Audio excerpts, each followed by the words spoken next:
Imagine for a second that you're the primary architect of your country's future. Okay, that's a lot of pressure right there. Right, it Yeah. is. But you are tasked with planning, like, the single most consequential infrastructure project in your nation's modern history. Wow. Well, We're talking about an initiative so massively complex that it requires a complete rewrite of your legal framework.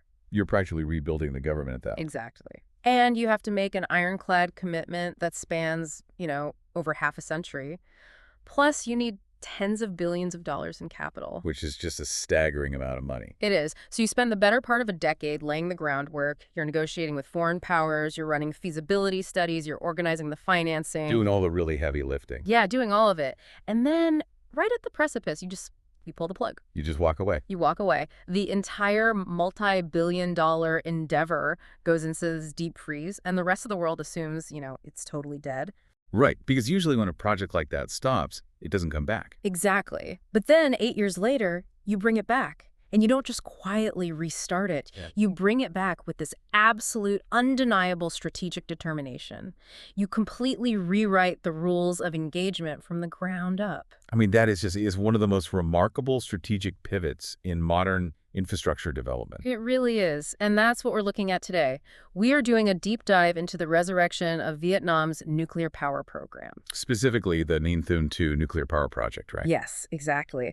Because, to go from a suspended, totally politically toxic mega project to a top-tier national priority with a fully mapped legal and financial framework in under a decade. It's practically unheard of. I mean, you just don't see that happen. You really don't. So today our mission is to sort of tear apart exactly how a nation engineers a comeback of that magnitude. And we have some incredible source material for this. We do. We've got our hands on this fascinating internal briefing. It's dated April 20th, 2026. And it's titled Vietnam's Ninh Thuan 2 Nuclear Power Project Introduction, a Historic Second Chance. It was authored by Dr. Oliver Massman over at Duane Morris, Vietnam. And reading through this document, I mean, it becomes clear very quickly that this isn't just a story about, atoms and reactors and the power grid. No, not at all. If you are sitting there working in global project finance, or if you're managing massive logistical supply chains or dealing with international regulatory frameworks, this document is basically a masterclass. It really is. Because the overarching goal of our discussion today is to explore the architecture of ambition. Oh, I like that phrasing. Yeah, I mean, how does a sovereign entity signal to the international financial community that these systemic risks, the things that killed the project back in 2016, have been surgically removed by 2026? Right, because you have to prove it's actually different this time. Exactly. And that requires us to look at the intersection of, macroeconomic constraints, nuclear liability law, all the multi-ministry bureaucratic wrangling. And this is my favorite part, the strategic deployment of dormant bilateral treaties. Oh, man, the dormant treaties part is so good. We're definitely going to get into that. Yeah, Dr. Masters' briefing provides this incredibly detailed roadmap for how international capital and technology providers are currently navigating this newly reopened landscape. So, okay, let's unpack this and set the timeline, because the legislative spark for this whole resurrection actually happened in November 2024. Right, with the National Assembly. Yeah, that's when Vietnam's National Assembly passed Resolution 194-2024 QH15. And the briefing makes it emphatically clear that this resolution wasn't just some tentative exploratory committee finding. No, it wasn't just a white paper. It was a definitive declaration of strategic intent. It officially unfroze the entire program. But to really grasp the gravity of that 2024 resolution and the subsequent 2026 framework, we have to go back. We have to understand the ghosts of 2016. Yeah, we really need to do a thorough autopsy on why the original program flatlined. Because from the outside looking in, it might just seem like they ran out of money or lost their nerve. Right, that's the common assumption. But the reality was this deeply complex cluster of intersecting failures. It really was. The 2016 suspension wasn't the result of, a single bad meeting or a sudden shift in political headwinds. It was a complete structural collapse. A structural collapse. Okay, break that down. Well, when you analyze the failure, you see multiple critical load-bearing pillars of the project buckle at the exact same time. And the most immediate glaring failure was macroeconomic. Yeah, the financial numbers from the original plan are just, they're staggering when you look at them in the context of Vietnam's economy at that time. Absolutely staggering. I mean, the estimated costs for the two Ninh Thuan plants essentially doubled during the planning phase. They were staring down a barrel of roughly 400 trillion Vietnamese dong. Which at the time translated to about 18 billion US dollars. 18 billion. Just let that sink in for a second. Right. And to understand the lethality of that $18 billion price tag, you have to look at sovereign debt mechanics. Okay, lay it out for us. So, developing and rapidly industrializing nations operate under strict public debt ceilings. Like a limit on their national credit card. Essentially, yeah. And these ceilings aren't just arbitrary political targets. They are fundamental macroeconomic guardrails. You need them to maintain international credit ratings, stabilize currency valuations, and keep your bond yields manageable. Right. If you blow past the ceiling, the international markets panic. Exactly. And at that time, Vietnam had a hard statutory public debt ceiling set at 65% of its gross domestic product. And absorbing an $18 billion commitment directly onto the sovereign balance sheet would have just completely shattered that ceiling, right? It would have blown right through it. But wait, the question that always comes up when I read that is about the financing structure itself. Because when a country builds, like, a multi-billion-dollar LNG terminal or a massive deep-water port, they rarely put the entire capital expenditure directly on the national credit card. Right. They use off-balance sheet financing. Exactly. They use SPVs, special purpose vehicles, and multi-lender syndicates. So why was this $18 billion threatening the sovereign debt ceiling in the first place? That cuts to the very heart of the 2016 financial failure. Vietnam simply didn't have the sophisticated multi-lender project finance structure in place that a modern mega project demands. Oh, I see. Yeah, they were relying heavily on government-to-government credit lines. Which means the debt is just directly assumed by the state. Precisely. In a mature bankable infrastructure project, as you mentioned, you establish an off-balance sheet structure, you bring in international commercial banks for the construction loans, multilateral development banks to de-risk the initial capital, and you heavily rely on export credit agencies, the ECAs, from the technology provider's home country to provide loan guarantees. Right, and in that scenario, the debt is secured against the future cash flows of the project itself, not the sovereign treasury. Exactly. But in 2016, Vietnam was trying to jam a bespoke, multi-decade nuclear financing requirement into this really rigid traditional public investment law framework. A framework that was probably designed for, what, financing municipal highways or regional hospitals? Exactly. The legal mechanisms to shield the sovereign balance sheet simply didn't exist yet. Wow. Which brings us directly to the second massive failure point, the regulatory vacuum. The vacuum, yes. The briefing points out that Vietnam did have the 2008 Atomic Energy Law on the books, and in 2008, I imagine that looked quite pioneering for a Southeast Asian nation. It was a huge step at the time. But the briefing suggests it was fundamentally incomplete, because having a pioneering framework is pretty useless if you don't have the granular implementing regulations to back it up. Right. The 2008 law was largely aspirational. Aspirational, that's a polite word for it. Well, it established the intent to utilize atomic energy. But from an underwriter's perspective, intent is basically meaningless without regulatory certainty. Yeah, if an international consortium is going to pour billions of dollars of concrete and install highly sensitive Gen 3 plus reactor technology, they need to know the exact parameters of their liability. Exactly.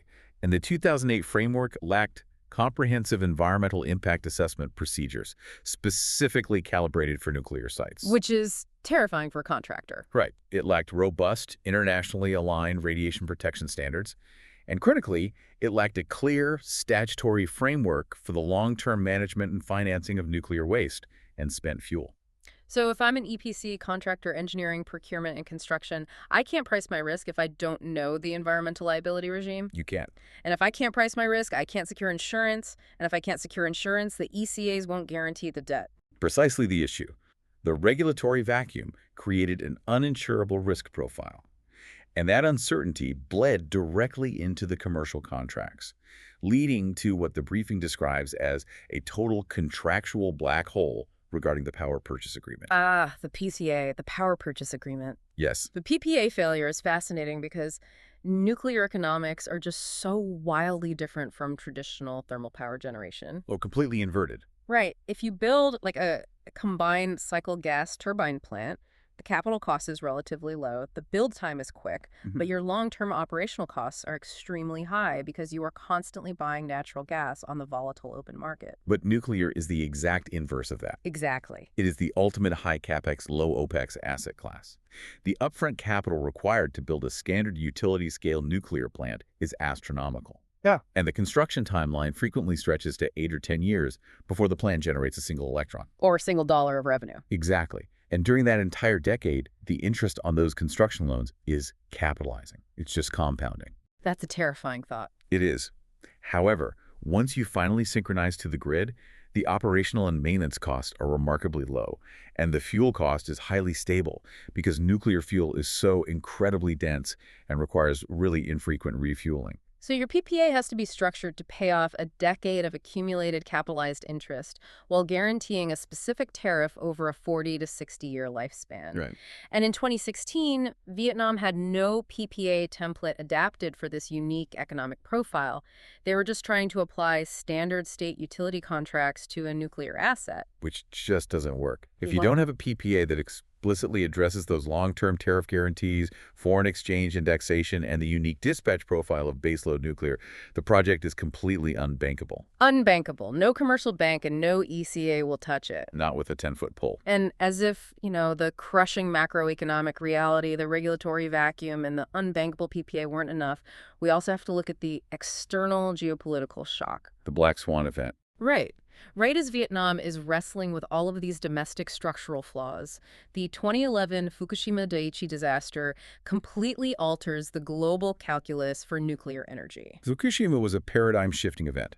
For the international nuclear industry, it prompted a massive, immediate reevaluation of safety margins, redundant cooling systems, and seismic risk. But for emerging nuclear nations like Vietnam, the impact was intensely political, wasn't it? Intensely.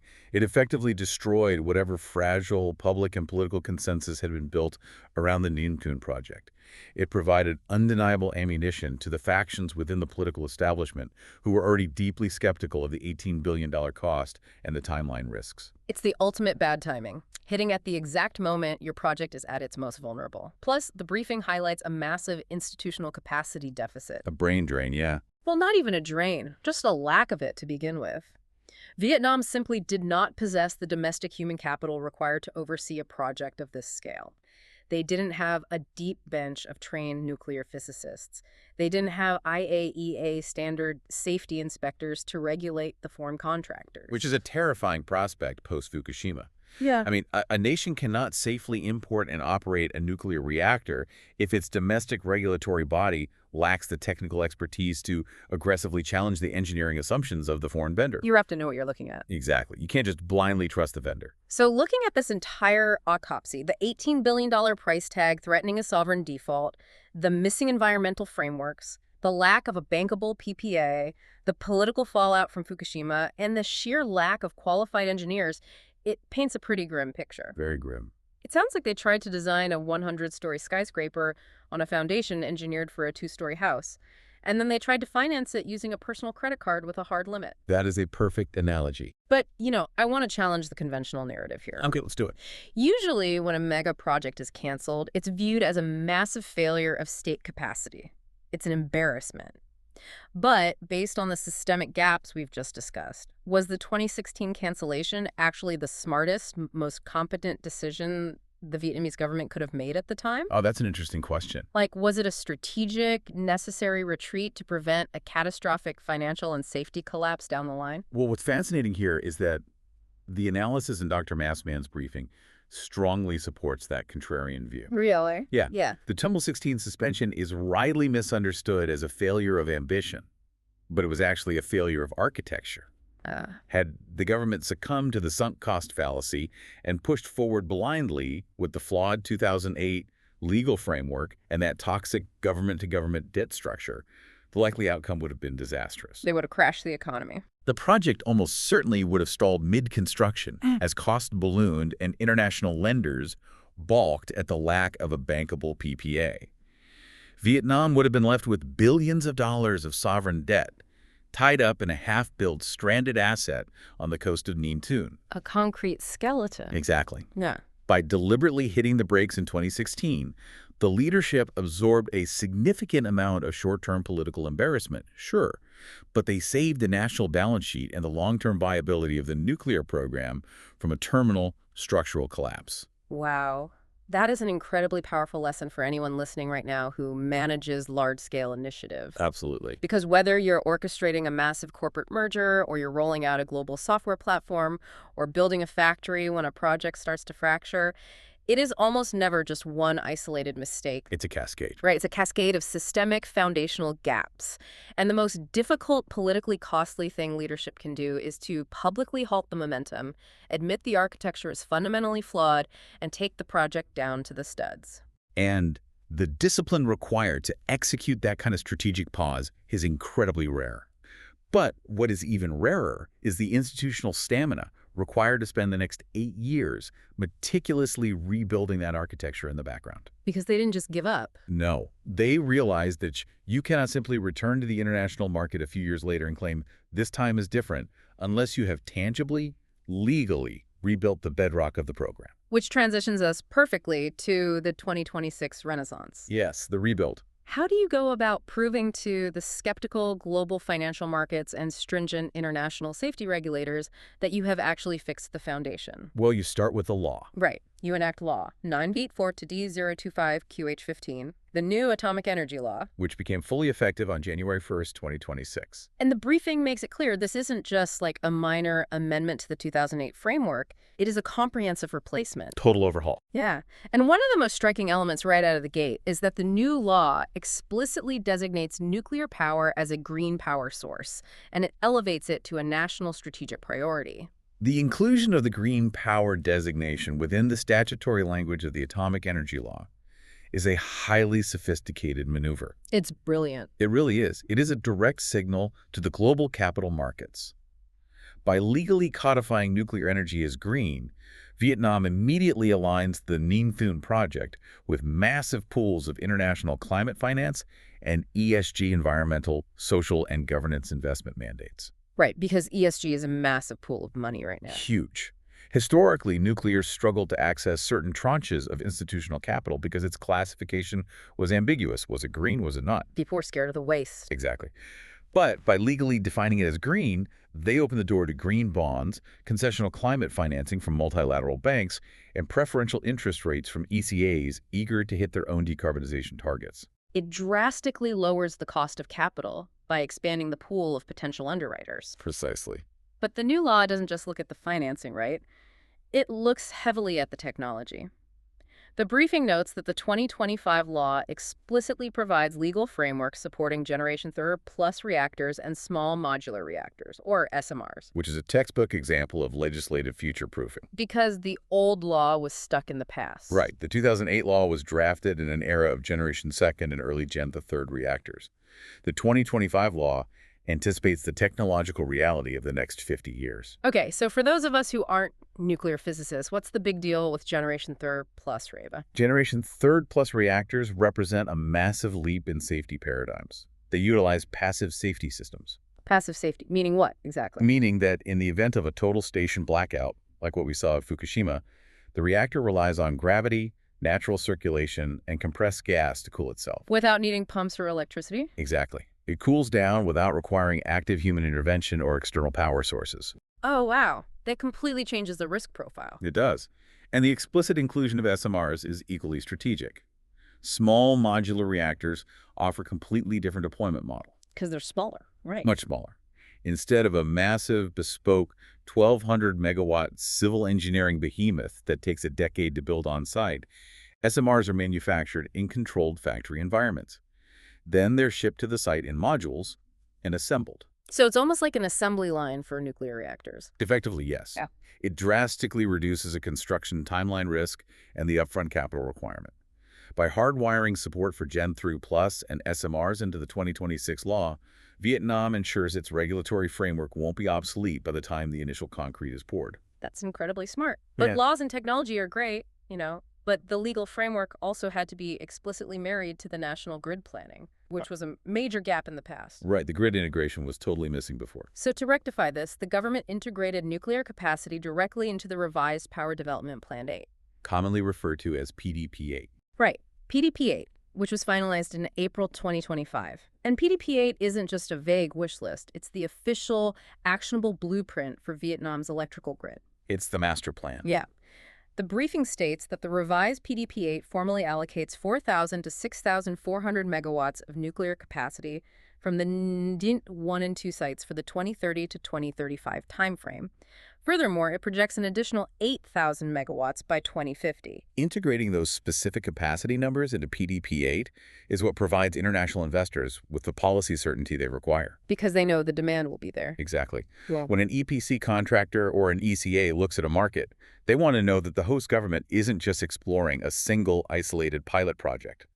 By drawing up to 13,400 megawatts onto the map of the future grid, the government is signaling a massive, long-term programmatic commitment. They're saying, we're in this for the long haul. Right. It tells the global supply chain that setting up localized manufacturing, training domestic workforces, and establishing joint ventures in Vietnam will actually be worth the investment because there is a deep pipeline of future projects. But laws and grid plans are just paper without an execution vehicle. You need a designated driver for the project. Someone has to actually build the thing. Exactly. So in February 2025, the government made a massive structural decision. PetroVietnam, or PVN, was officially designated as the principal investor for the project. That was a pivotal shift. And perhaps even more critically, Prime Minister Pham Minh Chinh assumed the chairmanship of the project's steering committee. The administrative architecture surrounding the project management is arguably the most vital fix of the entire 2026 renaissance. Placing a prime minister at the absolute head of the steering committee decisively eliminates the institutional ambiguity and bureaucratic inertia that plagued the 2016 iteration. Right, because in most mega projects, you see intense jurisdictional warfare between mid-level bureaucrats. Well, constant turf wars. Like the Ministry of Finance fights with the Ministry of Industry over the tariff, and the environmental regulators hold up the safety reviews, and everything just grinds to a halt. Exactly. But when the prime minister holds the gavel, it creates a direct, unassailable line to the highest level of executive decision-making. You can't really argue with the prime minister. No, you can't. If a regulatory bottleneck emerges between two ministries, the steering committee has the ultimate authority to resolve it immediately. It signals to international partners that the project has the full, undivided attention and political capital of the sovereign state. And what about replacing EVN, the state utility, with PVN as the primary investor? Why was that so strategic? Well, PVN possesses significant experience managing massively complex, highly capitalized offshore oil, gas, and energy infrastructure projects. They have a much more sophisticated understanding of international project finance and risk allocation than a traditional domestic utility like EVN would. That makes total sense. They speak the language of international mega projects. Exactly. And the international community clearly recognizes these structural upgrades. Yeah. The briefing highlights a monumental milestone. In December 2025, the International Atomic Energy Agency, the IAEA, granted Vietnam Phase 2 INIR clearance. The INIR, the Integrated Nuclear Infrastructure Review, that's the IAEA's rigorous, holistic evaluation process. It's like an audit of the entire country's nuclear readiness. Exactly. It examines everything from a nation's legal framework and electrical grid stability to its emergency planning and radioactive waste management. Phase 2 clearance is the global gold standard of validation. It's the IAEA formally stating to the world that Vietnam has successfully developed the required institutional infrastructure and is fully prepared to invite international bids, negotiate commercial contracts, and break ground. It is the ultimate de-risking event for the financial markets. An ECA will not underwrite billions in debt without that IAEA seal of approval. But the piece of the 2026 strategy that I find the most compelling isn't even the financing or the technology. No. What is it? It's the human element. Ah, yes. The briefing outlines a meticulously mapped, legally binding training program designed to produce exactly 3,900 highly qualified nuclear personnel by 2035. That's a very specific number. Very specific. And this involves extensive university pipeline programs, advanced postgraduate work, and hands-on operational experience at the upgraded Light Research Reactor. Which directly attacks the institutional capacity deficit that haunted the 2016 program. Because, as we discussed, you cannot safely operate a Generation 3+ reactor without a deep, localized bench of specialized reactor physicists, thermal hydraulic engineers, probabilistic risk assessors, and IAEA standard safety inspectors. It's not just about pouring concrete. No.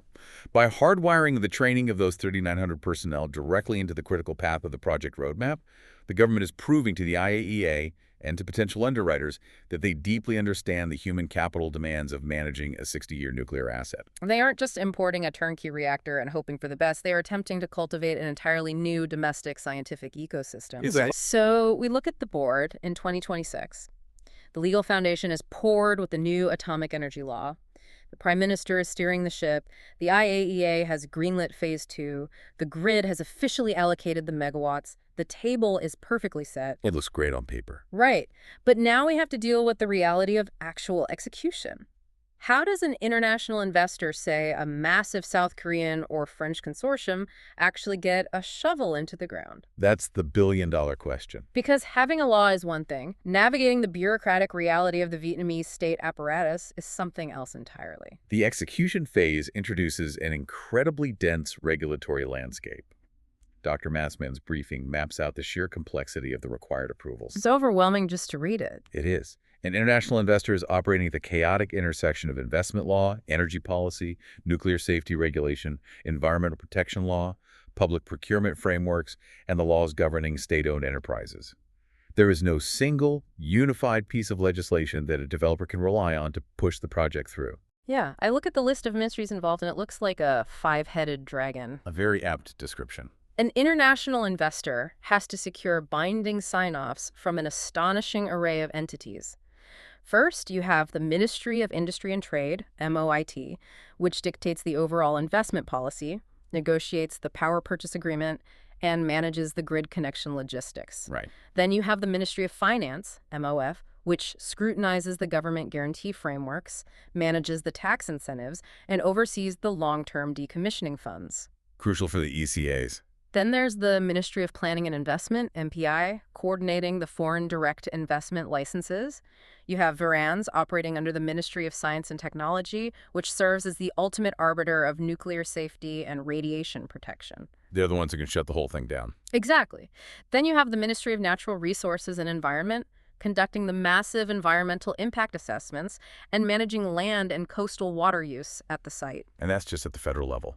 Right, because on top of all that federal oversight, you have the Ninh Thuan Provincial People's Committee dealing with the localized realities of site resettlement, local infrastructure permits, and community relations. Coordinating a cohesive, legally binding approval process across that multi-jurisdictional landscape is the central challenge for any legal or commercial team. It sounds like a nightmare. The risk of conflicting mandates is incredibly high.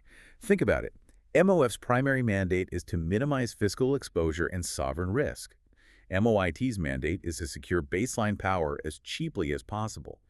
VRANS's mandate is to maximize safety margins, regardless of the financial cost. So they're all pulling in different directions. Exactly. If an investor attempts to navigate these approvals out of sequence, they will inevitably create bureaucratic bottlenecks that can delay the critical path by years, instantly destroying the project's financial models. Okay, this is where I have to push back a bit on the narrative of the 2026 Renaissance. Right, push back. We just spent 20 minutes discussing how the 2016 failure was largely due to a regulatory vacuum and institutional gridlock. Right.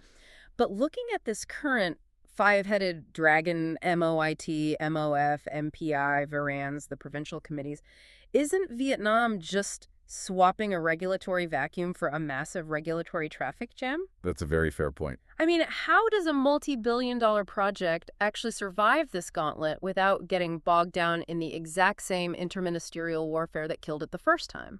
It is a vital question, and honestly, it's the exact skepticism that international lenders bring to the table. However, if we connect this to the bigger picture, we have to recognize that inherently complex, high-consequence infrastructure absolutely demands this multi-layered scrutiny. You want them to be careful, basically. You are constructing a Generation 3 plus nuclear reactor, not a commercial real estate development. You actively want the Environmental Ministry aggressively modeling the thermal plume of the cooling water intake.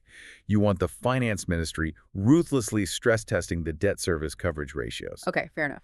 The fundamental difference between the chaos of 2016 and the reality of 2026 is the mechanism of clear statutory sequencing. The 2025 Atomic Energy Law replaces the previous free-for-all with a highly structured, sequential licensing regime. Ah, so it's no longer a situation where 5 ministries are yelling at the investor simultaneously. It is a strictly ordered queue. Precisely. The law dictates a rigid, critical path. First, the comprehensive site license, followed by the construction license, and finally the operating license. The statutory timelines, the precise documentary requirements, and the specific jurisdictional authority for each stage are explicitly codified. So everyone knows exactly when it's their turn to review the paperwork. Exactly. This transforms an ambiguous bureaucratic maze into a navigable roadmap. It materially reduces the regulatory risk premium. Lenders and ECAs can look at the sequential framework and build reliable financial models for drawing down the construction loans because they know exactly which regulatory gate must be cleared before the next tranche of capital is released. And the ultimate prize at the end of that sequential roadmap is the holy grail of project finance, the power purchase agreement, the PTA. The most important document of all. We touched on how the lack of a bespoke PPA doomed the 2016 effort, but the briefing dives deep into the specific mechanics of negotiating a nuclear PPA with EVN, the state monopoly buyer, under the new 2026 framework. Structuring a bankable PPA for a nuclear asset is arguably the most complex commercial negotiation in the energy sector. Why is it so hard? The investor is demanding a tariff structure that perfectly balances the massive upfront capital risks against a half-century of operational certainty. The PPA must rigorously account for the capitalized interest during construction. Which we talked about earlier. Right. If a consortium borrows $10 billion and construction takes 8 years, the interest accrued before the plant is operational is staggering. The final tariff must guarantee that those specific capital costs are fully amortized. And it has to address the dispatch profile. Because a nuclear plant provides baseload power, it is designed to run continuously at near maximum capacity to maintain grid frequency and stability. It cannot easily ramp up and down like a gas peaker plant. Right, you can't just flip a switch and turn a nuclear reactor off when demand dips. Therefore, the PPA must include ironclad capacity payments. The state utility must guarantee payment to cover the plant's fixed costs and debt service, regardless of whether the grid operator technically dispatches the electricity on any given Tuesday. If the plant is available to generate power, the consortium must get paid. Period. Furthermore, because these projects are financed by international syndicates, the capital is usually denominated in US dollars, euros, or yen, while the revenue from the PPA is generated in local Vietnamese dong. Oh, that's a huge currency risk. Massive. To protect the investors from currency depreciation over a 40 to 60-year horizon, the PPA requires highly sophisticated foreign exchange indexation mechanisms. So if the dong drops in value, the tariff goes up to compensate. Exactly. And we cannot overlook the nuclear-specific force majeure clauses. A standard renewable or thermal PPA force majeure clause is entirely insufficient. A nuclear PPA must explicitly delineate the financial liabilities in the event of an emergency shutdown mandated by the RAMs, a localized seismic event, or a disruption in the highly regulated international nuclear fuel supply chain. That is a lot of bespoke terms. And negotiating foreign exchange indexation, capacity payments, and bespoke force majeure clauses with a state utility usually violates the rigid constraints of a country's standard public-private partnership, or PPP, templates. It almost always does. If you try to force those terms into a standard PPP law, the government's lawyers will just reject it as illegal. Which highlights the genius of the 2025 Atomic Energy Law.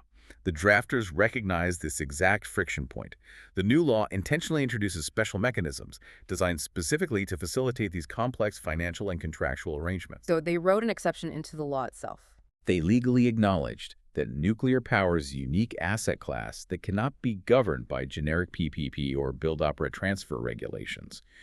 These special mechanisms create the statutory space required for MOIT and MOF to legally negotiate and sign the bespoke government support agreements and tariff structures that international ECAs demand. So the labyrinth is terrifyingly complex, but the new legal architecture actually provides the map, the sequencing, and the special contractual mechanisms required to actually traverse it. Exactly. But reading through Dr. Massman's briefing, we arrive at what I consider the most fascinating revelation of the entire document. Well, the VIP passes. Yes, because with all of these massive regulatory hurdles and international bidding requirements, you would naturally assume that every global nuclear vendor, whether French, Korean, Japanese, or American, is lining up at the exact same starting line in 2026. You'd think so. But it turns out some countries possess a massive, almost unfair structural advantage that has been hiding in a drawer for over a decade. It is a brilliant example of how institutional memory and legacy diplomacy can dictate the future of global infrastructure. Explain how this works. Well, between 2010 and 2012,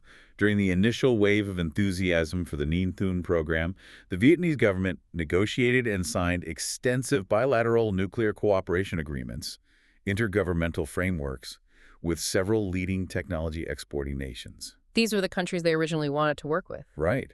These treaties governed the initial feasibility studies and laid the diplomatic groundwork for technology transfer. And here is the truly wild part. When the program was suspended in 2016, those intergovernmental treaties were never formally terminated. They were revoked. They were simply filed away. They have been sitting dormant, legally valid, but entirely inactive for roughly 14 years. Yeah. It is the geopolitical equivalent of finding a pre-approved fixed-rate mortgage from 2012 in your filing cabinet, walking into the bank today and realizing they are legally obligated to honor it, allowing you to just bypass the multi-year credit checks and bidding wars everyone else is subjected to. The legal implications of activating these dormant agreements under the 2026 framework are profound. In the standard execution of a megaproject of this scale, domestic public procurement laws mandate that massive EPC contracts must be subject to competitive international tendering. Which is a nightmare. It is a grueling, highly transparent, incredibly slow, open market process designed to prevent monopolies and secure the lowest price.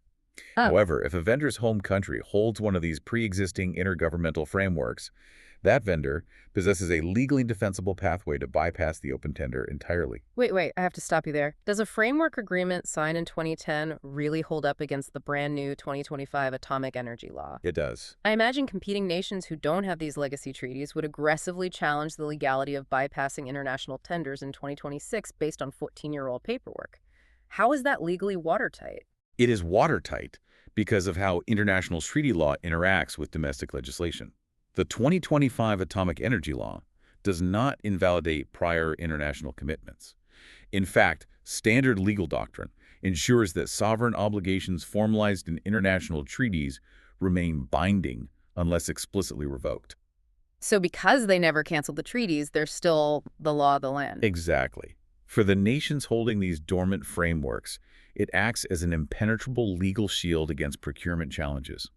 It provides an immediate, massive competitive advantage by fast-tracking the administrative timeline. So they get to skip to the front of the line. You do. It dramatically accelerates the initial investment registration process with MPI because the diplomatic relationship has already been formally codified. It accelerates the technology qualification process with VARANs, and it gives the vendor a multi-year head start in negotiating the critical government guarantee frameworks with MOF. From the perspective of the export credit agencies and the multilateral banks providing the debt, activating a legacy treaty must be incredibly reassuring. Oh, they love it. It signals that the bilateral relationship between Vietnam and the vendor's host nation isn't a new, untested marriage of convenience. It has been stress-tested, endorsed at the highest executive levels, and maintained over a decade. It significantly lowers the perceived geopolitical risk of the transaction. And the briefing notes that this fast-track advantage extends beyond diplomatic paperwork. It applies directly to the nuclear technology itself. Really? How so? If an investor is proposing a Generation the Third plus reactor design that already possesses an IAEA generic reactor safety review validation, they essentially get to skip to the front of the regulatory line. So VARANs doesn't have to reinvent the wheel. Exactly. The briefing emphasizes that VARANs, while operating independently, will heavily leverage the international regulatory track record of the proposed technology. If a specific reactor design has a pristine operational history in its home country and has already secured comprehensive international certification from the IAEA or a top-tier global regulator like the US NRC or the French ASN, VARANs will grant that precedent significant weight. The domestic qualification process in Vietnam will move materially faster for an internationally validated design than for a novel or untested prototype. Exactly. It proves that in the realm of global infrastructure, legacy bilateral agreements and internationally certified institutional memory are tangible, bankable assets. All right, we understand the macroeconomic stakes, we've navigated the five-headed regulatory dragon, and we know about the dormant VIP treaties. Now let's get highly tactical. Let's do it. Let's look at the actual roadmap to 2035. How do we take this project from a brilliant legal framework on paper in 2026 to actually synchronizing with the grid and illuminating millions of homes by 2035? It's a long road. The briefing breaks this incredibly complex timeline down into three highly disciplined sequential phases. Yes. Dr. Massman maps out Phase 1, which covers the pre-development period from 2026 through 2027. This phase is characterized by intense administrative and diplomatic heavy lifting. Getting the paperwork sorted. The primary objective is the formal reactivation and modernization of those intergovernmental agreements we just talked about. Because the domestic architecture has changed, these treaties must be legally updated to officially designate PVN as the primary state counterparty, replacing EVN, ensuring absolute alignment with the mandates of the 2025 Atomic Energy Law.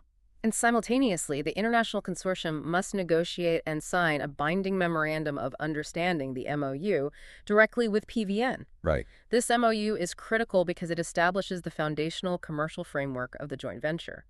It defines the equity ownership percentages, outlines the terms of the intellectual property and technology licenses, and establishes the preliminary scope of the EPC contract. Concurrent with the MOU, the consortium must aggressively initiate the complex foreign investment registration procedures with MPI.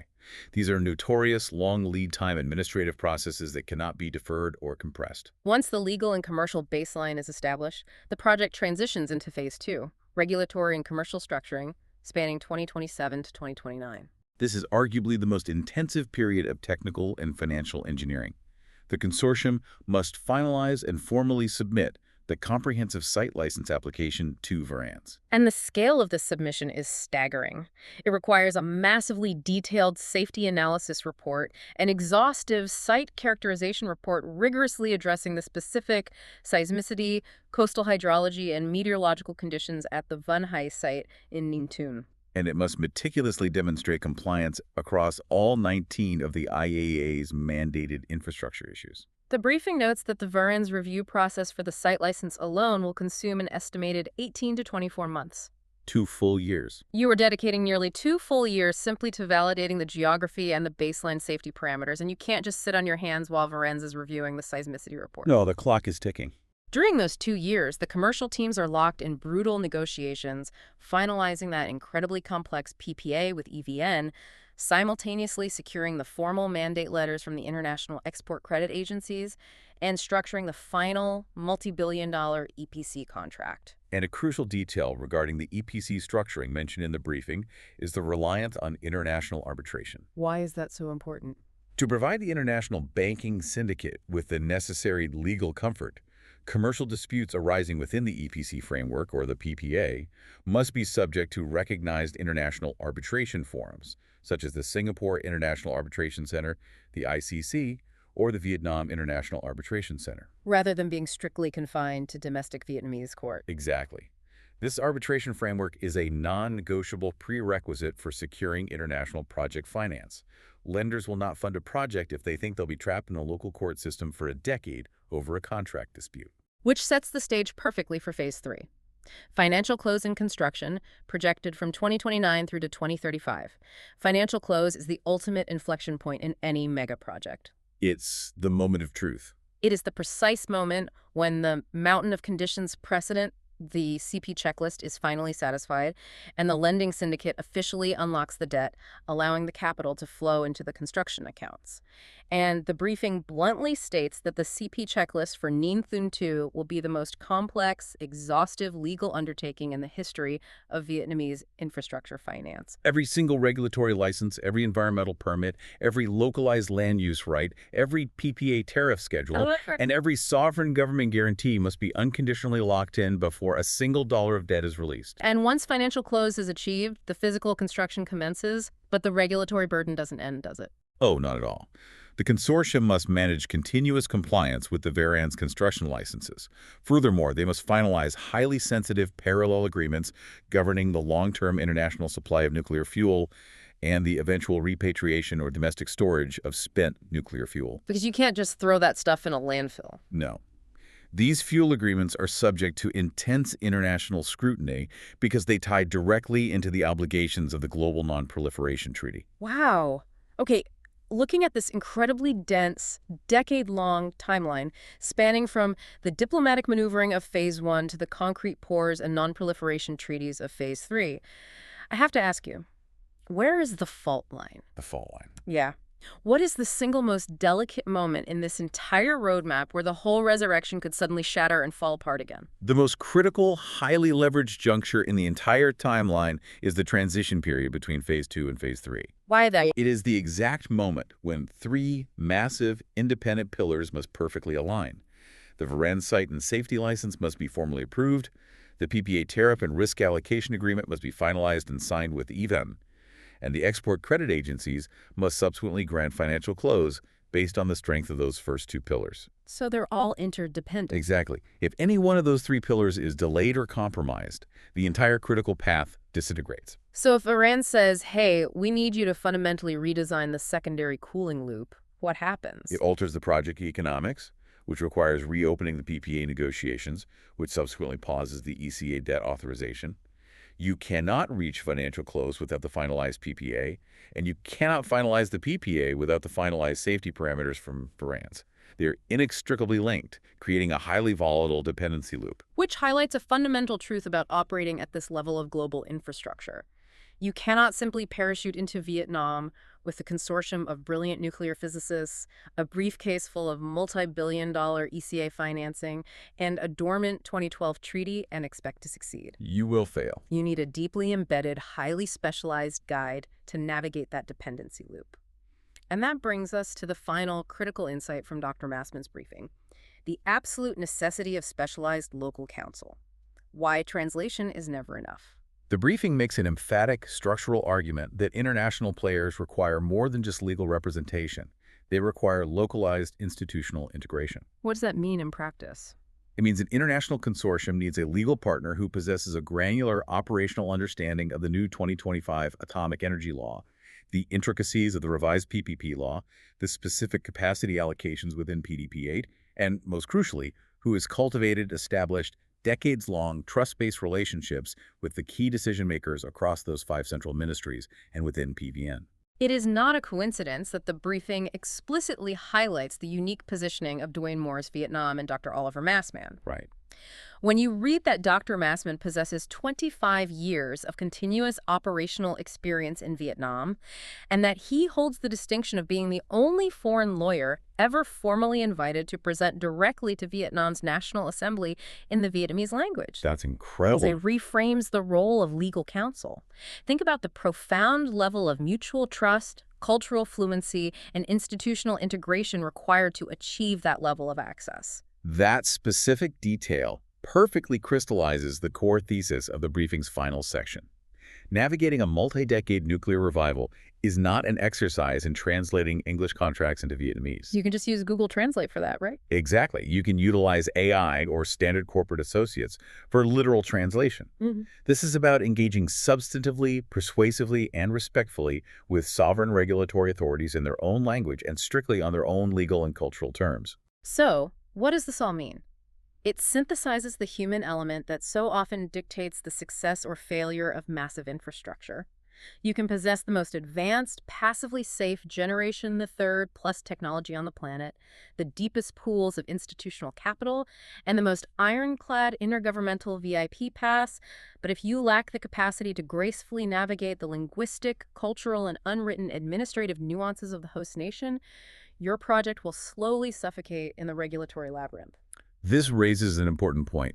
It forces us to redefine the true nature of legal counsel in the context of sovereign mega projects.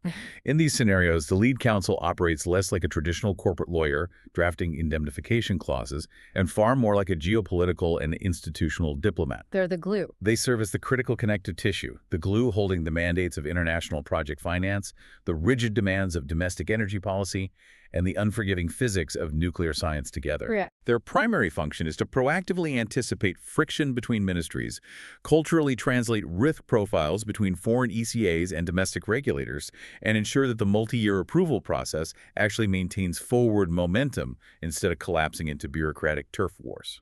Which brings us to the end of our journey today. It's been quite a ride. It really has. We have traced an absolutely incredible arc of failure, resilience, and architectural redesign. We started by examining the ghosts of 2016, looking at a program paralyzed by a 400 trillion dong price tag, suffocated by strict sovereign debt ceilings, hobbled by regulatory vacuums, and operating under the dark shadow of Fukushima. The darkest of shadows. And then we saw how the Vietnamese government executed a highly disciplined strategic retreat, absorbing the failure and then spending 8 years meticulously rewriting their legal and institutional DNA. They emerged with the comprehensive 2025 Atomic Energy Law, the strategic integration of Gen III plus technology into the PDP-8 grid plan, and the elevation of the Prime Minister to the helm. And we discovered the sheer brilliance of deploying dormant 2012 bilateral treaties to legally bypass public procurement bottlenecks. And finally, we mapped out the rigorous, unforgiving 2026 to 2035 roadmap required to actually bring Ninh Thuan 2 to life. It serves as a profound, globally relevant case study in structural redesign and the mechanics of resurrecting institutional momentum. But as we consider the immense 40 to 60-year operational life of these nuclear assets, it leaves us contemplating a reality that extends far beyond the technical parameters of Dr. Massman's briefing document. Exactly. When you truly grasp the timeline of a nuclear power plant, it is humbling.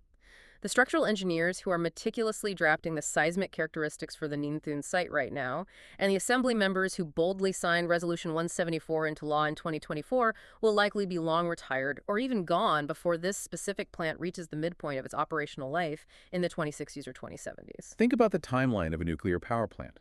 In that context, nuclear power ceases to be merely an infrastructure project. It becomes a literal act of multi-generational time travel. Wow. Multi-generational time travel. The decisions being finalized today regarding safety margins, the precise wording of liability clauses, and the geological permanence of spent fuel management strategies will absolutely dictate the physical and economic reality for millions of citizens half a century from now. That's a huge responsibility. It forces all of us, regardless of what specific industry we operate in, to confront a deeply profound question. What foundational architecture are you engineering in your own work today that is robust enough and thoughtful enough to serve and protect a generation of people you will never even meet? That is an incredibly powerful question to leave on. Thank you so much for joining us on this exhaustive deep dive into Vietnam's historic second chance. Keep analyzing the structures around you, keep studying the architecture of failure and success, and keep connecting the dots.